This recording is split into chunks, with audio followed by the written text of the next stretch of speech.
Audiobooks for Everyone presents Alice's Adventures in Wonderland by Lewis Carroll. Chapter 2. The Pool of Tears. Curiouser and curiouser, cried Alice. She was so much surprised that for the moment she quite forgot how to speak good English. Now I'm opening out like the largest telescope that ever was. Goodbye, feet. For when she looked down at her feet, they seemed to be almost out of sight.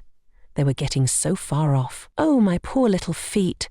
I wonder who will put on your shoes and stockings for you now, dears.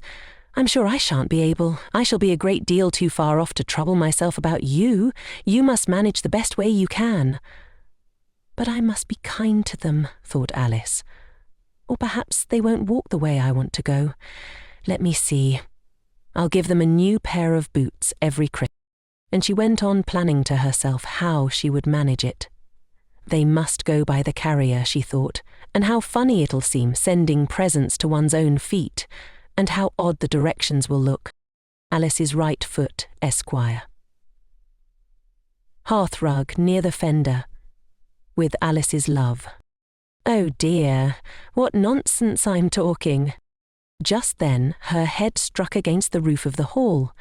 In fact, she was now more than 9 feet high, and she at once took up the little golden key and hurried off to the garden door. Poor Alice! It was as much as she could do lying down on one side, to look through into the garden with one eye. But to get through was more hopeless than ever. She sat down and began to cry again. You ought to be ashamed of yourself, said Alice. A great girl like you, she might well say this, to go on crying in this way. Stop this moment, I tell you. But she went on all the same, shedding gallons of tears, until there was a large pool all round her, about 4 inches deep and reaching half down the hall. After a time she heard a little pattering of feet in the distance, and she hastily dried her eyes to see what was coming. It was the White Rabbit returning, splendidly dressed, with a pair of white kid gloves in one hand and a large fan in the other. He came trotting along in a great hurry, muttering to himself as he came. Oh, the Duchess, the Duchess!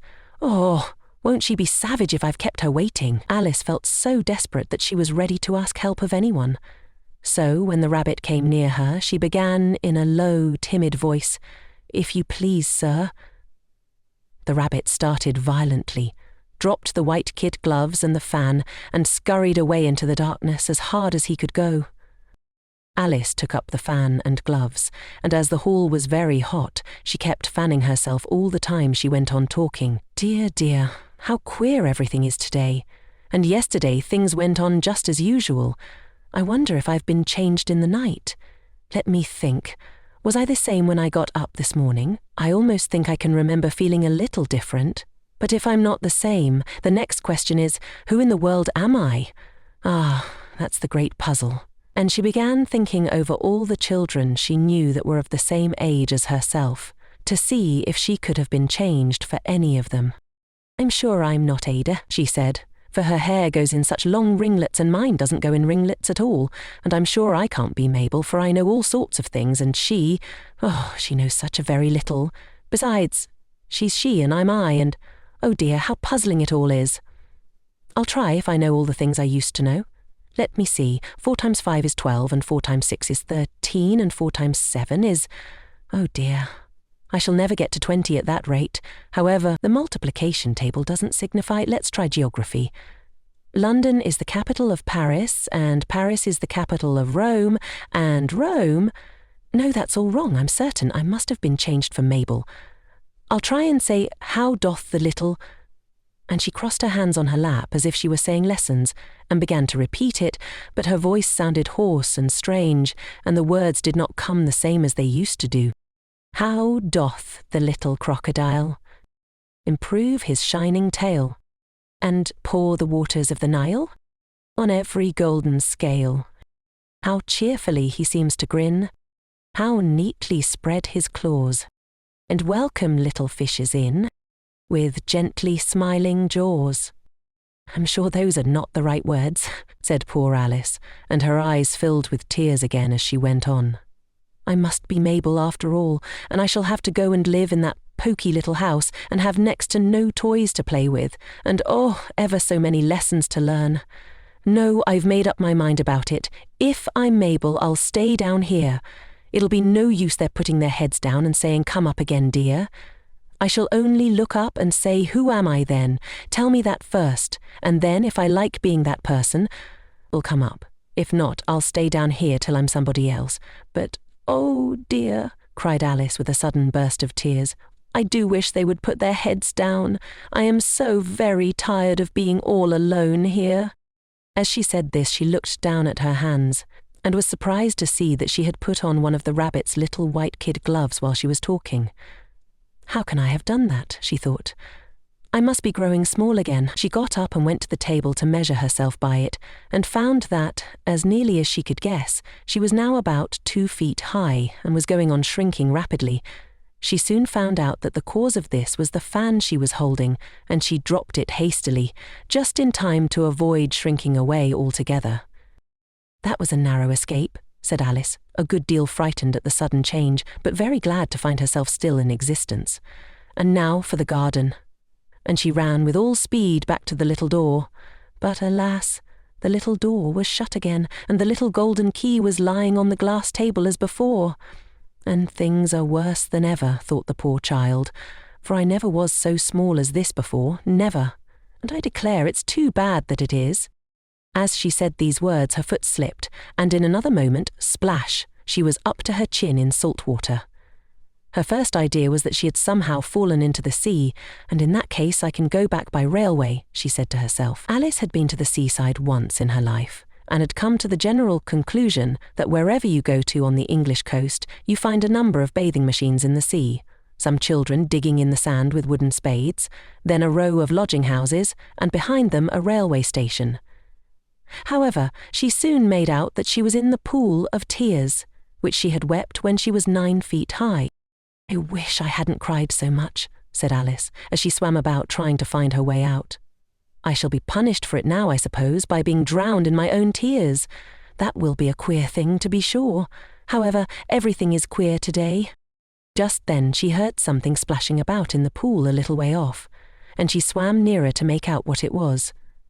At first she thought it must be a walrus or hippopotamus, but then she remembered how small she was now, and she soon made out that it was only a mouse that had slipped in like herself.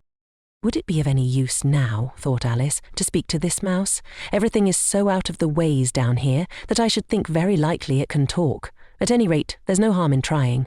So she began, "Oh, mouse, do you know the way out of this pool? I am very tired of swimming about here, oh mouse." Alice thought this must be the right way of speaking to a mouse. She had never done such a thing before, but she remembered having seen in her brother's Latin grammar, "a mouse of a mouse to a mouse, a mouse, a mouse." The mouse looked at her rather inquisitively, and seemed to her to wink with one of its little eyes, but it said nothing. "Perhaps it doesn't understand English," thought Alice. "I dare say it's a French mouse, come over with William the Conqueror." For, with all her knowledge of history, Alice had no very clear notion how long ago anything had happened. So she began again. "Où est ma chatte?" which was the first sentence in her French lesson book. The mouse gave a sudden leap out of the water and seemed to quiver all over with fright. "Oh, I beg your pardon," cried Alice hastily, afraid that she had hurt the poor animal's feelings. "I quite forgot you didn't like cats." "Not like cats?" cried the mouse, in a shrill, passionate voice. "Would you like cats if you were me?" "Well, perhaps not," said Alice in a soothing tone. "Don't be angry about it. And yet I wish I could show you our cat Dinah. I think you'd take a fancy to cats if you could only see her. She is such a dear, quiet thing," Alice went on, half to herself, as she swam lazily about in the pool. "And she sits purring so nicely by the fire, licking her paws and washing her face, and she is such a nice soft thing to nurse, and she's such a capital one for catching mice." "Oh, I beg your pardon," cried Alice again, for this time the mouse was bristling all over, and she felt certain it must be really offended. "We won't talk about her any more if you'd rather not." "We indeed," cried the mouse, who was trembling down to the end of his tail. "As if I would talk on such a subject.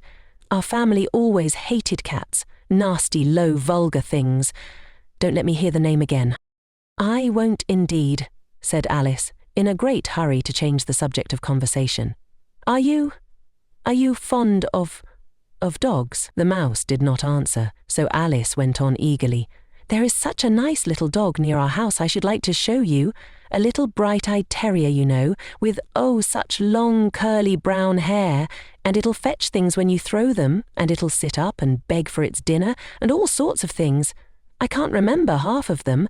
And it belongs to a farmer, you know, and he says it's so useful it's worth £100. He says it kills all the rats and—" "Oh dear," cried Alice in a sorrowful tone. "I'm afraid I've offended it again," for the mouse was swimming away from her as hard as it could go and making quite a commotion in the pool as it went. So she called softly after it, "Mouse dear, do come back again, and we won't talk about cats or dogs either if you don't like them." When the mouse heard this, it turned round and swam slowly back to her. Its face was quite pale, with passion, Alice thought, and it said in a low, trembling voice, "Let us get to the shore, and then I'll tell you my history, and you'll understand why it is I hate cats and dogs." It was high time to go, for the pool was getting quite crowded with the birds and animals that had fallen into it. There were a duck and a dodo, a lorry and an eaglet, and several other curious creatures. Alice led the way, and the whole party swam to the shore.